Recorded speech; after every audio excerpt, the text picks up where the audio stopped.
اور ڈیزل میں بھیگی ہوئی روئی کو وسیع حصے میں بکھیرتے ہوئے مجھے دانتوں پسینہ آ گیا۔ لیکن جب ماچس کی محض ایک تیلی سے ایک کے بعد دیگرے متعدد الاؤ روشن ہوئے تو میری ساری محنت وصول ہو گئی۔ آگ اتنی صورت سے پھیل رہی تھی کہ میں چند لمحے وہاں مزید رکتا تو مجھے شیڈ سے باہر نکلنے کا موقع نہ ملتا۔ چلے اب جلدی سے یہاں سے نکل چلے، میں نے پجیرو کے درمیانی حصے کا دروازہ کھول کر اندر بیٹھتے ہوئے کہا۔ اس کے ساتھ ہی ایک ہلکے سے جھٹکے کے ساتھ پجیرو آگے بڑھ گئی۔ ڈرائیونگ سیٹ پر ریاض تھا۔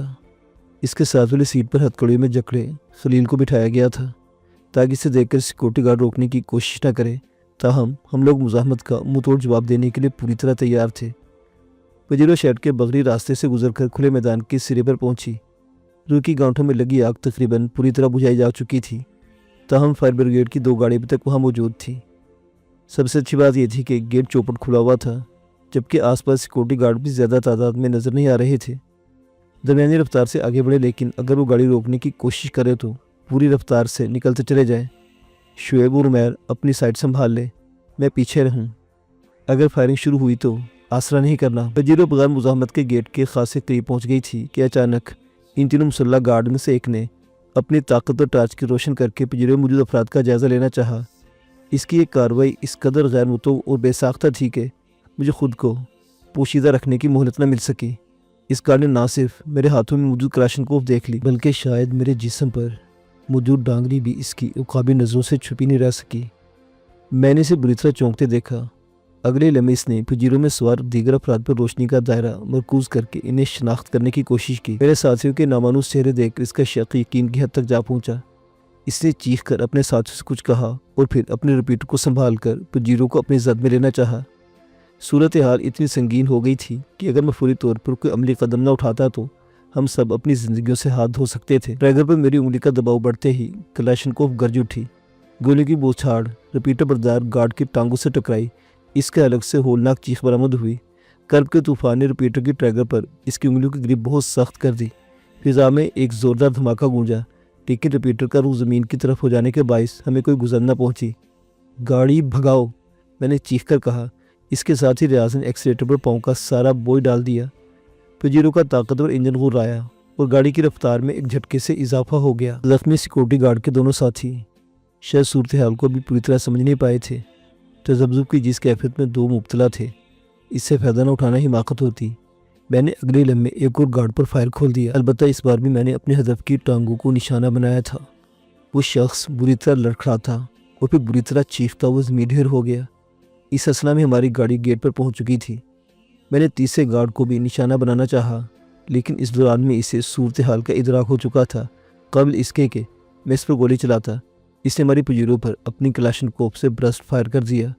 اس کا نشانہ بہت ہی اچھا ثابت ہوا۔ کم از کم 3-4 گولیاں پجیرو کی باڈی سے ٹکرائی۔ یہ شاید میری خوش قسمتی ہی تھی کہ ان میں سے کوئی بھی دھاتی چادر کو چیر کر میرے جسم میں پیوست نہ ہو سکی۔ مزید فائرنگ کے خدشے نے مجھے پجیرو کی فرش پر چپکنے پر مجبور کر دیا، حالانکہ اس کا کوئی خاص فائدہ نہیں تھا کیونکہ گولیاں باڈی میں سوراخ کر کے مجھ تک پہنچ سکتی تھیں۔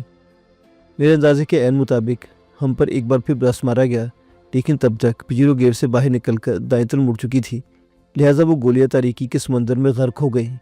آپ ٹھیک تو ہے نا؟ شعیب نے گھبرائے ہوئے لہجے میں پوچھا۔ فوراً کاشف بھی بول اٹھا، دانش تمہیں کوئی؟ میں بالکل ٹھیک ہوں کاشف، تم فکر مت کرو، ان میں سے کسی گولی پر میرا نام درج نہیں تھا۔ او خدا کا لاکھ لاکھ شکر ہے، ہم سب تو پریشان ہو گئے تھے۔ میرا خیال ہے کم از کم پیچھے گولی اب جیپ کی باڈی سے ٹکرائی ہیں۔ ہاں، لیکن ان میں سے کوئی بھی اندر گھس کر ہم تک نہیں پہنچ سکی۔ یہ گاڑی بلٹ پروف ہے۔ گاڑی میں خلیل کی بھاری آواز گونجی۔ اپنے ساتھیوں کو اس طرح گولی کا نشانہ بنتے دیکھنا اس کے لیے خاصا اذیت ناک تجربہ رہا ہوگا، تاہم اس نے اپنے جذبات کی جھلک اپنے لہجے میں نمایاں نہیں ہونے دی۔ اشتیاق مرزا کو مرنے سے بہت ڈر لگتا ہے۔ یہ کسی ایسی گاڑی میں سفر کرنے کی جرات نہیں کرتا جو بلٹ پروف نہ ہو۔ ہاں، دوسروں کی زندگیوں سے کھیلنے والوں کو عام طور پر اپنی زندگی سے کچھ زیادہ ہی پیار ہوتا ہے۔ انہیں یہ احساس نہیں ہوتا کہ جب موت کا وقت آ جائے تو پھر کوئی رکاوٹ اس کا راستہ نہیں روک سکتی۔ یہ شخص اشتیاق انسان نہیں شیطان ہے، اسے تشدد کر کے لذت ملتی ہے۔ مجھے اس نے طرح طرح کے وحشیانہ ہتھ کنڈوں سے اذیت کا نشانہ بنایا ہے۔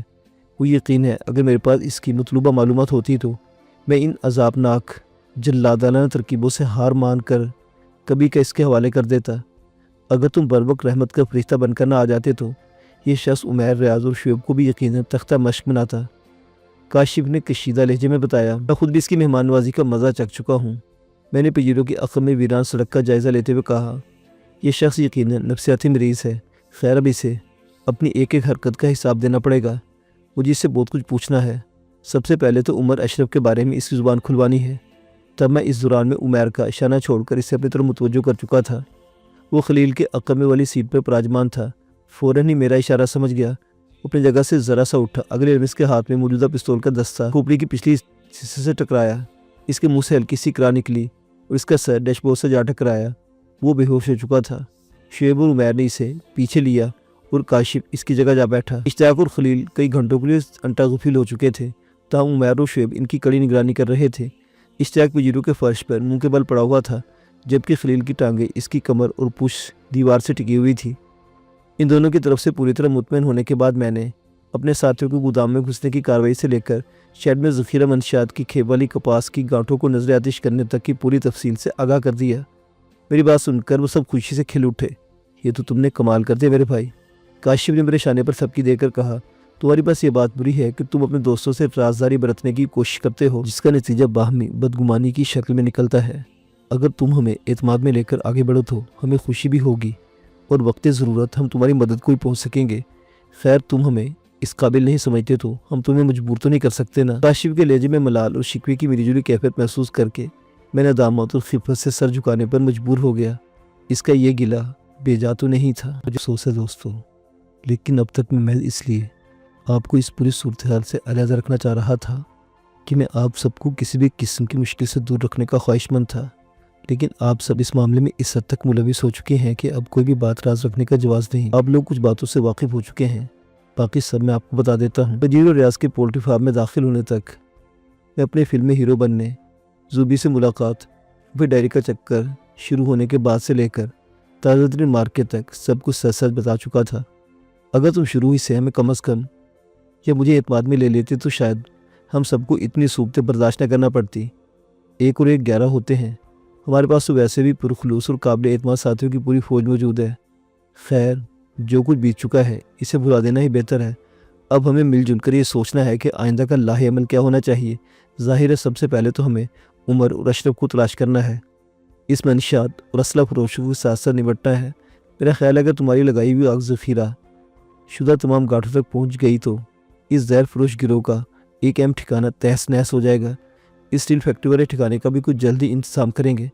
اگر کسی طرح وہ ڈائری ہاتھ لگ جائے تو ہم اس جرم کے اس تناور درخت کو جڑ سے ختم کر سکتے ہیں۔ کاشف نے پرجوش لہجے میں کہا، خدا جانے ایسی کسی ڈائری کا وجود ہے بھی یا نہیں۔ مجھے لگتا ہے ان زوبی صاحبہ نے مجھ سے کچھ دشمنی نکالنے کے لیے چکر چلایا ہے۔ میں نے ہنستے ہوئے کہا، ویسے جس انداز میں وہ غائب ہوئی ہے وہ خود اپنی جگہ حیرت انگیز ہے۔ خدا ہی بہتر جانتا ہے کہ وہ زندہ بھی ہے یا ان درندوں کی بھیڑ چڑھ چکی ہے۔ اس کے بارے میں بھی اس خبیث سے معلوم ہوگا، کاشف نے کہا۔ حیرت انگیز طور پر اب اس کی حالت پہلے سے خاصی بہتر نظر آ رہی تھی۔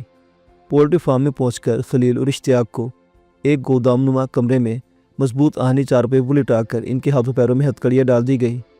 طے یہ پایا کہ ان کی ہوش میں آنے تک ہم باری باری ان کی نگرانی کریں گے اور جیسے ہوش میں آئیں گے ان کی زبان کھلوانے کی کارروائی شروع کر دی جائے گی۔ پہلی ڈیوٹی شعیب کی لگائی گئی۔ اس کے علاوہ ہم سب اس کمرے میں آ گئے جسے خوابگاہ کے طور پر استعمال کیا جاتا تھا۔ ہم سبھی بھوک سے نڈھال ہو رہے تھے۔ ریاض اور عمیر نے مل جل کر جیسا بھی بن پڑا کھانا تیار کر لیا۔ کھانے کے دوران میں کاشف نے تفصیل سے اپنی آپ بیتی سنائی، جس کے مطابق اسے میرے فلیٹ سے کچھ فاصلے پر اچانک چھاپ لیا گیا تھا۔ اس کی موٹر سائیکل کو لینڈ کروزر سے ٹکر ماری گئی اور پھر اسے پستول کے دستے کی ضرب لگا کر بے ہوش کر دیا گیا۔ جب اسے ہوش آیا تو اس نے خود کو ایک آہنی چارپائی سے جکڑے پایا۔ اس پر شدید تشدد کر کے میرے بارے میں معلومات حاصل کرنے کی کوشش کی گئی۔ ڈائری کا پتہ پوچھا گیا، اسے کچھ پتہ ہوتا تو بتاتا۔ جب اشتیاق کے کرندے کاشف کی زبان کھلوانے میں ناکام رہے تو اشتیاق خود سامنے آ گیا۔ اس نے کاشف پر ظلم و ستم کے پہاڑ توڑ دیے۔ اس نے تشدد کے جو شیطانی حربے استعمال کیے، ان میں موم بتی سے جلانے کا وہ انسانی سوز حربہ شامل تھا جسے میں خود بھی بھگو چکا تھا۔ رفتہ رفتہ جب کاشف کی حالت بہت ہی خراب ہو گئی تو عارضی طور پر تشدد کا سلسلہ منقطع کر دیا گیا۔ وہ لوگ اس کے دوبارہ جان پکڑنے کے منتظر تھے تاکہ اسے ایک بار پھر اپنی کارروائیوں کا نشانہ بنا سکیں۔ کاشف کی زبان سے نکلنے والا ایک ایک لفظ میرے خون کی تپش میں اضافہ کر رہا تھا۔ میرا جی چاہ رہا تھا کہ ابھی اور اس وقت اس بدبخت اشتیاق کا گلا گھونٹ ڈالوں۔ ریاض و عمیر کی بھی کچھ ایسی حالت تھی۔ کچھ دیر بعد عمیر شعیب کی جگہ لینے چلا گیا۔ خلاف توقع شعیب کو آنے میں کچھ دیر لگ گئی، اس کی وجہ بھی وہ جلد ہی معلوم ہو گئی۔ عمیر نے اسے کاشی پر گزرنے والی ہر بات بتا دی تھی۔ ہمارے پاس پہنچا تو اس کا غصہ اس کے تمتماتے چہرے سے صاف ظاہر ہو رہا تھا۔ ریاض نے اسے کھانا پیش کیا لیکن اس نے ایک بھی لقمہ نہ اٹھایا۔ آپ اس کے خود بخود ہوش میں آنے کا انتظار کیوں کر رہے ہیں؟ مجھے اجازت دیں، میں 1 منٹ میں اس کے ہوش و حواس بحال کر دوں گا۔ صبر، ذرا صبر میرے بھائی، کاشف نے اس کا شانہ تھپتھپا کر کہا۔ تم پہلے کھانا کھاؤ، فکر نہ کرو، ہم اسے کسی قسم کی رعایت نہیں کریں گے۔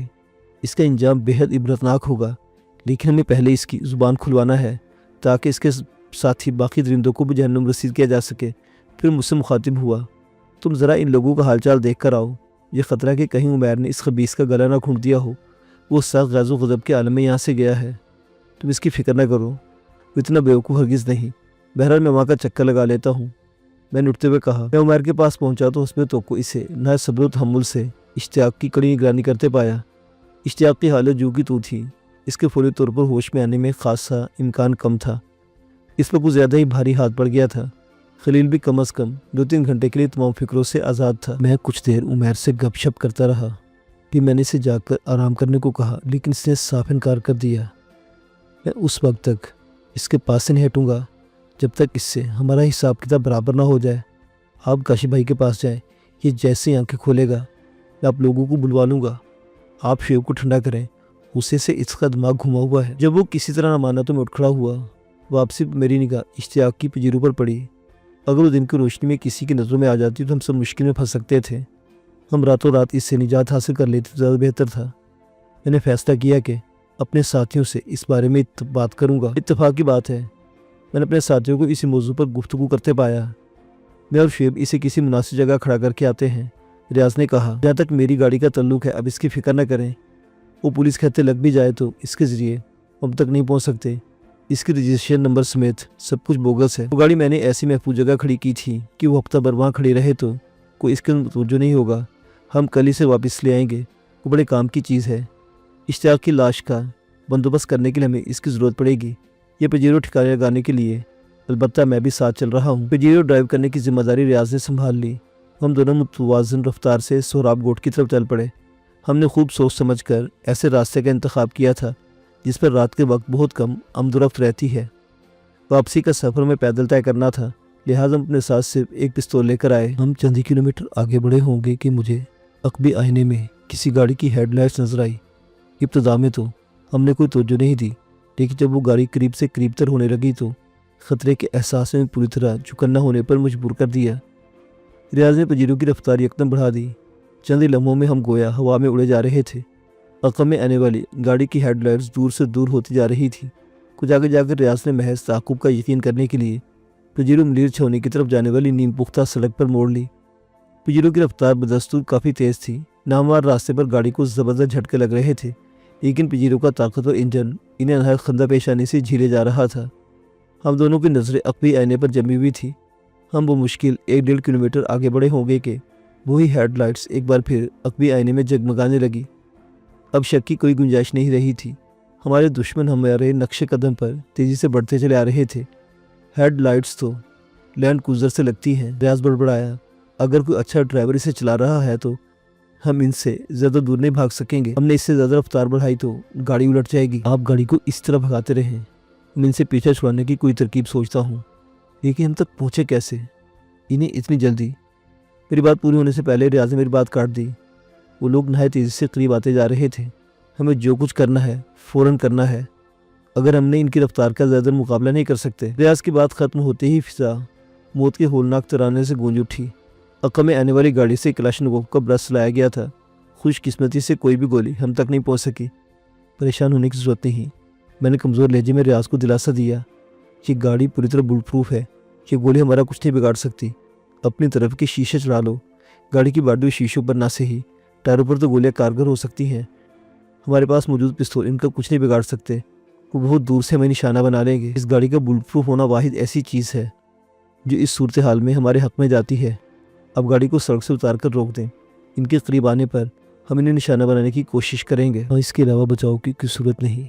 ریاض نے گمبھیر لہجے میں میری رائے سے اتفاق کیا۔ وہ غالباً کسی ایسی مناسب جگہ کا منتظر تھا۔ بالآخر ایک ہموار سا قطع زمین سڑک کے پاس پا کر اس نے یک لخت بریک پر دباؤ ڈالا اور اسٹیئرنگ اس سے گھما دیا۔ مشکل 30-40 گز آگے جا کر اس نے بریک لگا دیے۔ میں نے اپنی طرف کا شیشہ نیچے کیا اور پستول کے نال کا رخ سڑک کی طرف کر کے اپنے تعاقب میں آنے والوں کا انتظار کرنے لگا۔ محض چند سیکنڈ بعد ہمیں کسی گاڑی کا شاذور انجن گھررانے کی آواز سنائی دی۔ لینڈ کروزر اپنے زور میں کچھ آگے بڑھ گئی، پھر ڈرائیور نے بریک لگا کر گاڑی ریورس کی اور اس طرف موٹا جہاں ہم اس کے منتظر تھے۔ دھول کے گہرے بادل کے باعث شاید ہم پوری طرح دیکھ نہیں پائے، یا پھر یہ توقع نہیں رہی ہوگی کہ ہم اتنے قریب گاڑی روک کے ان کا انتظار کر رہے ہوں گے۔ بہرحال گاڑی ایک بار پھر رفتار پکڑنے لگی۔ اس کا رخ سیدھا ہماری طرف نہیں تھا، قبل اس کے کہ ہم نظروں میں آتے۔ میں نے لینڈ کروزر کی ونڈ اسکرین کا نشانہ لیا اور ٹریگر دباتا چلا گیا۔ میری چلائی ہوئی سبھی گولیاں نشانے پر لگی۔ ونڈ اسکرین میں پہلے چھید پڑے اور پھر وہ اندر دھنس گئی۔ اس کے ساتھ ہی لینڈ کروزر بری طرح لہرائی اور پھر ایک جھٹکے سے رک کر میرے اندازے کے مطابق لینڈ کروزر کا ڈرائیور اور فرنٹ سیٹ پہ موجود شخص نشانہ بن چکے تھے۔ میں نے پستول کا میگزین بدلنے کے لیے ہاتھ اندر کھینچا۔ اس وقت لینڈ کروزر سے کلاشنکوف کا برسٹ مارا گیا۔ گولیوں کی بوچھاڑ پیجرو کی باٹی اور میری طرف والی کھڑکی کے شیشے سے ٹکرائی۔ اگر کھڑکی کا شیشہ محض چند انچ نیچے تک کھلا ہوتا تو میری اور ریاض کی کھوپڑی کے پرخچے اڑ جاتے۔ میں نے پستول میں نیا میگزین لگایا اور ہاتھ شیشے سے اوپر کر کے لینڈ کروزر کی جانب 3 گولیاں داغ دی۔ اب یہاں سے بھاگنے کی کوشش کرے، ایسا نہ ہو کہ کوئی گولی ہماری گاڑی کا ٹائر پھاڑ دے، میں نے تیز لہجے میں کہا۔ ریاض نے فوراً ہی گاڑی آگے بڑھا دی۔ سڑک تک پہنچنے کے لیے ہمیں لینڈ کروزر کے پاس سے گزرنا پڑا۔ ہماری گاڑی جو ہی آگے بڑھی، اس پر ایک برسٹ مارا گیا جو ونڈ اسکرین سے ٹکرایا اور گولیں اچٹ کر نامعلوم سمتوں میں غائب ہو گئی۔ میں لینڈ کروزر کے اندر سے فائرنگ کرنے والے کو دیکھ چکا تھا۔ شاید یہ برسٹ چلنے کے بعد اس کا میگزین ختم ہو گیا تھا۔ وہ میگزین بدلنے میں جھکا اور میری نظروں سے اوجھل ہو گیا۔ اس اثنا میں ہم لینڈ کروزر کے پاس پہنچ گئے۔ میں نے ایک بار پھر پستول اوپر اٹھایا اور 2 گولیاں لینڈ کروزر کی جانب روانہ کر دی۔ اس مرتبہ مجھے کسی کی کربناک چیخ سنائی دی۔ شاید وہ کلاشنکوف بردار میں میرے اندازے سے چلائی گئی گولیوں کو نشانہ بن گیا تھا، تاہم میں کوئی خطرہ مول لینا نہیں چاہتا تھا۔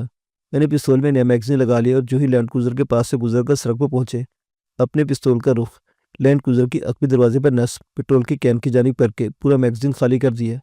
کین میں گولیاں پیوست ہوتے ہی پٹرول نے آگ پکڑ لی۔ آگ اتنی تیزی سے بھڑکی کہ چند ہی لمحوں میں اس نے پوری لینڈ کروزر کو اپنی لپیٹ میں لے لیا۔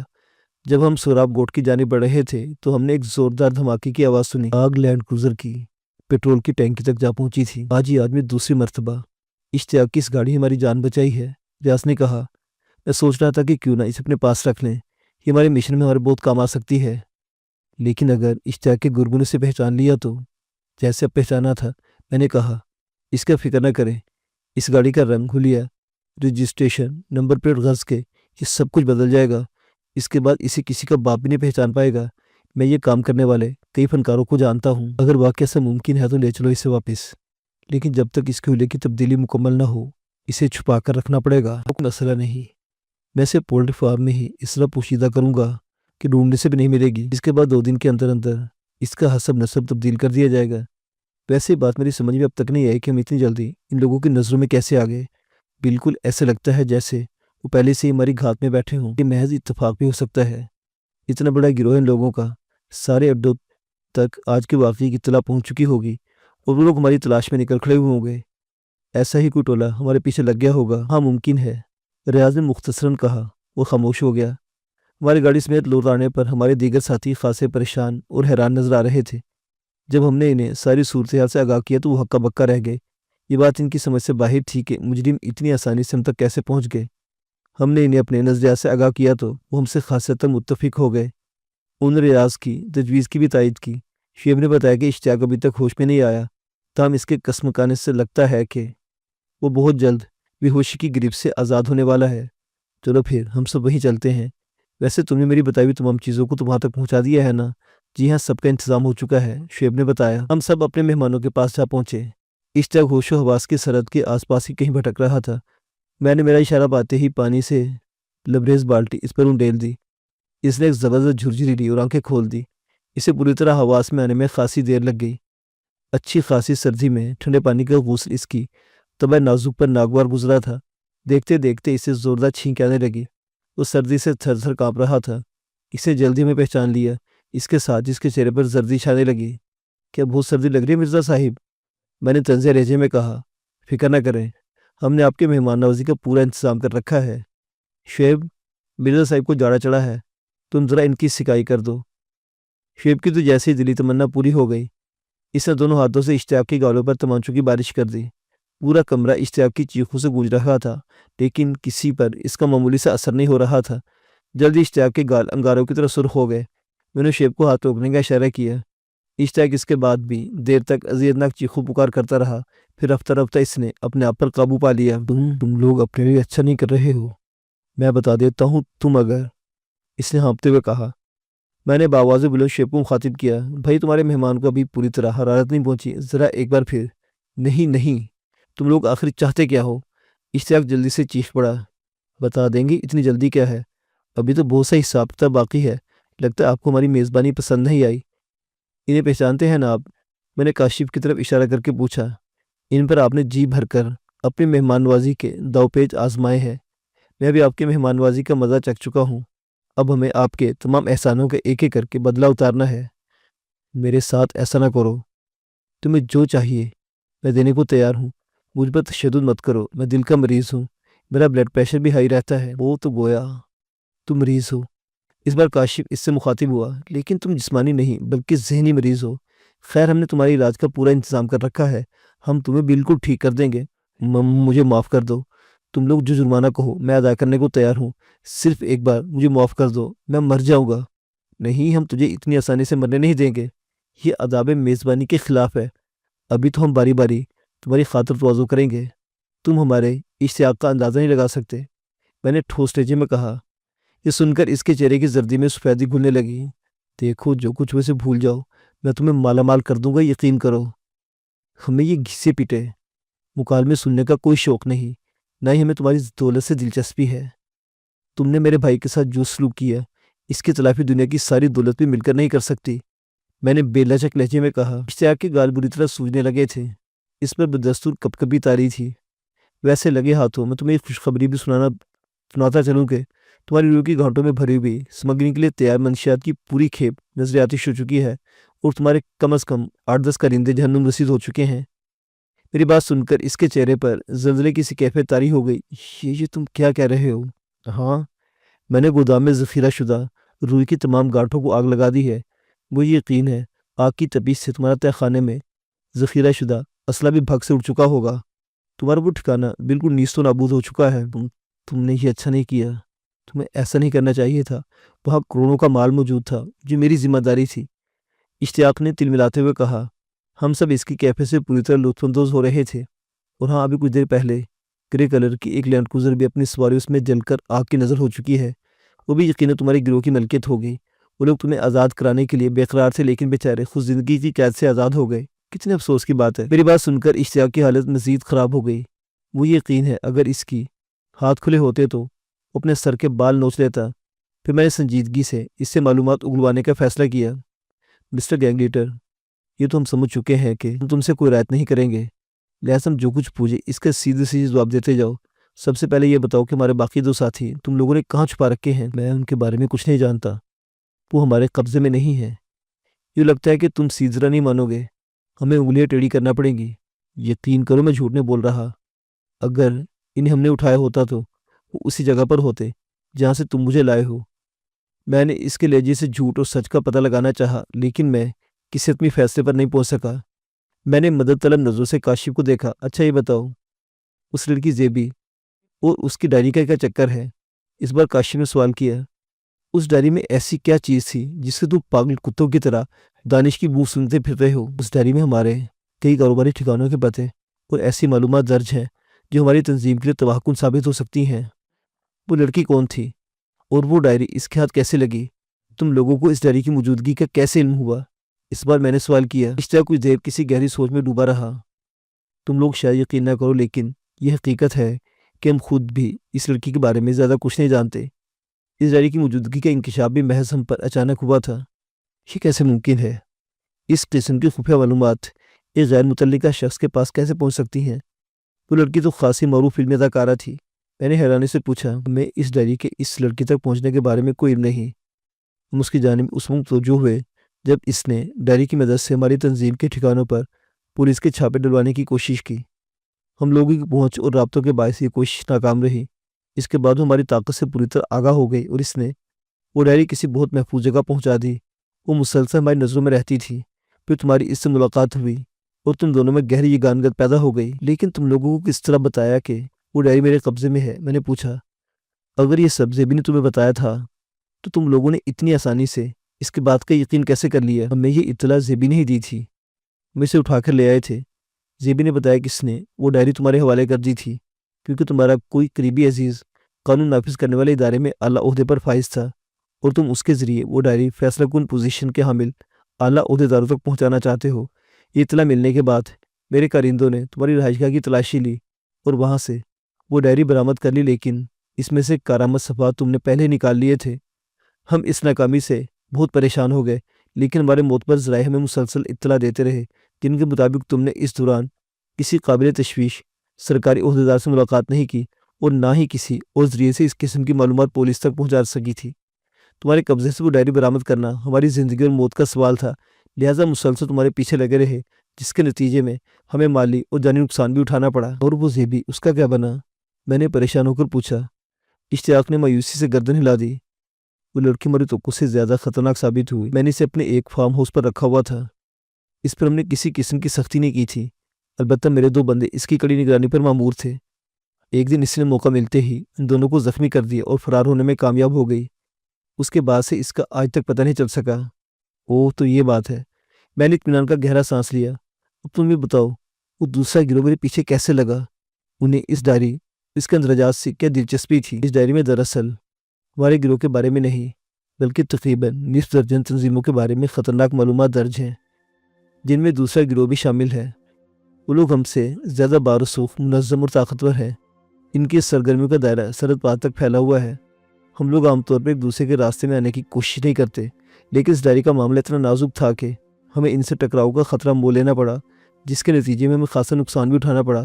یہ ہمارے لیے زندگی اور موت کا مسئلہ تھا۔ وہ کیسے؟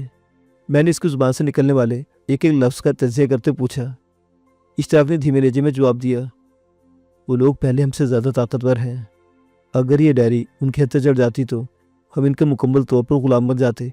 ابتدا میں تو ہم ان کے اس معاملے میں کارروائیوں سے بھی ناواقف تھے، لیکن کچھ فوائد ایسے ملے کہ ہم ان کی میدان میں موجودگی اور ان کے ارادوں سے واقف ہو گئے۔ پھر جب ہم نے تمہیں کلفٹن کے بنگلے میں عیاشی کرتے اور مہنگی گاڑی میں گھومتے دیکھا تو ہمیں یقین ہو گیا کہ تم نے وہ ڈائری ان لوگوں کے ہاتھ فروخت کر دی ہے، لیکن پھر ہمارا یہ خیال غلط ثابت ہوا۔ وہ ڈائری میرے پاس نہیں ہے اور نہ ہی وہ میرے پاس کبھی رہی۔ اگر تم میری بات کا یقین کر لیتے تو تم لوگوں کو اتنا نقصان نہ برداشت کرنا پڑتا۔ خیر، لگے ہاتھوں تمہیں اطلاع بھی دے دوں کہ تمہارا چہیتا اکرام بھی اب اس دنیا سے رخصت ہو چکا ہے۔ اس بیچارے کو تو کوئی باقاعدہ قبر بھی نصیب نہیں ہو سکی۔ اف میرے خدا! میری بات سن کر اشتیاق نے روحاں سے لہجے میں کہا، تم نے اسے بھی مار دیا؟ میں نے انکار میں سر ہلا کر کہا، اسے اس کے ایک پرانے دشمن نے ہلاک کر کے اپنا حساب برابر کیا ہے۔ اس کا زندہ رہنا میرے لیے زیادہ فائدہ مند ہوتا، لیکن وہ مجھے تمہارے تمام عدوں کا پتہ دے سکتا تھا۔ خیر، اب یہ نیک کام کرنے کے لیے تم میرے ہتھے چڑھ گئے ہو، یا میں تمہاری اس غلط بیانی کی تصحیح کرتا چلوں کہ تمہاری تنظیم صرف اندرون ملک تک محدود ہے۔ میں جانتا ہوں یہ ایک بین الاقوامی تنظیم کی شاخ ہے اور تم اس کے مقامی سربراہ ہو۔ تم مجھ سے جو جی چاہے پوچھ لو، لیکن میں اپنے باقی ساتھیوں کے بارے میں تمہیں نہیں بتاؤں گا۔ اشتیاق کا لہجہ یک لخت بے لچک ہوتا چلا گیا۔ کاشفی نے معنی خیز نظر سے مجھے دیکھا۔ ہمیں تم سے دراصل یہی بات تو پوچھنا ہے۔ اگر تم شرافت سے زبان نہیں کھولو گے تو ہم تم پر تمہاری حربے آزمانے پر مجبور ہو جائیں گے۔ تم جو جی چاہے کرو، میری زبان سے ایک لفظ بھی نہیں نکلے گا۔ اشتیاق کے لہجے میں فولادی عزم کی جھلک نمایاں تھی۔ چلو ٹھیک ہے، جیسی تمہاری مرضی، میں نے سرد لہجے میں کہا۔ کاشف، تم موم بتیاں جلاؤ، مگر تم بڑے میاں کے شانے اور پنڈلوں کے کپڑوں سے آزاد کر دو۔ میرے ہدایت پر فوراً ہی عمل شروع کر دیا گیا۔ میں بغور اشتیاق کے چہرے کا جائزہ لے رہا تھا۔ اس کی نظروں میں خوف کی جھلک نمایاں تھی۔ جو تیاریاں مکمل ہو رہی تھیں، اس کے چہرے کی سفیدی بڑھتی جا رہی تھی۔ میرا اندازہ تھا کہ اس کی مزاحمت بہت جلد دم توڑ دے گی۔ اس قسم کی بھیانک اذیت برداشت کرنا تقریباً ناممکن ہی تھا۔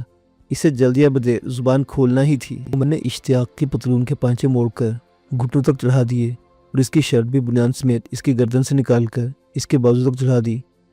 میں اس کے فربا جسم کی لرزش واضح طور پر دیکھ سکتا تھا۔ سرد موسم کے باوجود اس کے چہرے پر پسینے کی بوندیں لرز رہی تھیں۔ شعیب نے آہنی چارپے کے قریب سیمنٹ کے 4 بلاک رکھے اور ان پر ایک ایک موم بتی جما دی، پھر سے ماچس جلائی